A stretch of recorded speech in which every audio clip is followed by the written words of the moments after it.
We asked ourselves the question in the last session that John the Baptist, who was experiencing success in his ministry, who was getting public adulation, political recognition, what he was saying was having an impact on people. There was a heady mix of success, recognition, adulation, political success, power in what he was doing. And yet we recognise that John the Baptist stands out as a success when other people who've had success have failed, have become flawed characters and made mistakes. We recognise that the people, being hungry for the Messiah, saw John the Baptist coming in, and he was the most powerful expression of God, a prophetic, powerful presence of God coming in a way that people hadn't seen for 400 years. And this causes people to praise him and elevate his status. How can we learn from John the Baptist to help us avoid some of the mistakes that we see through history and even in some of the modern day ministries? I want to suggest to you that John the Baptist responds in 3 ways to this success. And the first response that we have is the challenge of status. In verse 16, we see that John responds to this newfound status that he has. And I want to suggest to you that the first platform that we have for how we respond to the challenge of status is preparation. John the Baptist has been a success. He's got fame, he's got power, he's got recognition, but this is a cocktail for abuse. It's a cocktail that so easily could see manipulation, pride coming in. But John the Baptist resists this temptation for personal promotion. And I want to suggest to you that this is because of the preparation that he's put in before he begins his ministry. What we see in verse 16 is that John says, "Someone greater than me is coming, and I'm not worthy to untie his sandals." In other words, I'm not even worthy to be his slave.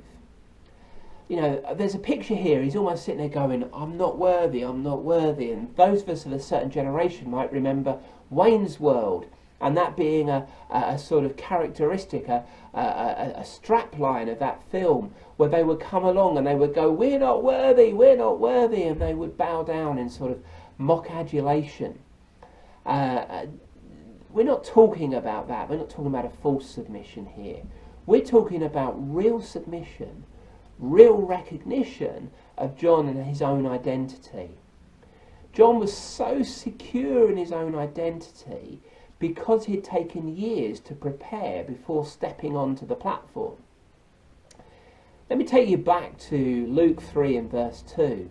Remember, John, before he begins his ministry, he's living in the wilderness. He's had these years of preparation with godly parents, living in a vineyard, living in this area where his whole nature has a prophetic foundation. And he waits there until God tells him it's time. Until there's that sense of God saying, now it's time to go. That preparation of John meant that he'd learned submission and he'd learned obedience. In effect, John had served an apprenticeship, and he'd waited, and that apprenticeship had taught him obedience. It had taught him patience, and these are all characteristics of preparation. He hadn't rushed to fulfill his ministry, no matter how powerful that calling, no matter how powerful it is. When we try to make things happen in our own strength, so often it's a pitfall. But if we can learn to wait, to hear that sense of when God says, right, now here is the time, now I'm inviting you to step onto the platform. When we do it in God's time, it's so much more powerful and so much more successful.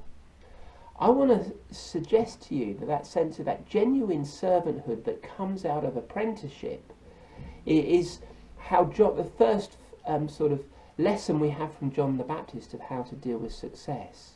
He understood the sense of a servant heart. He understood what it meant to serve. And these days, being a servant is not a popular idea, but it is the first key to success.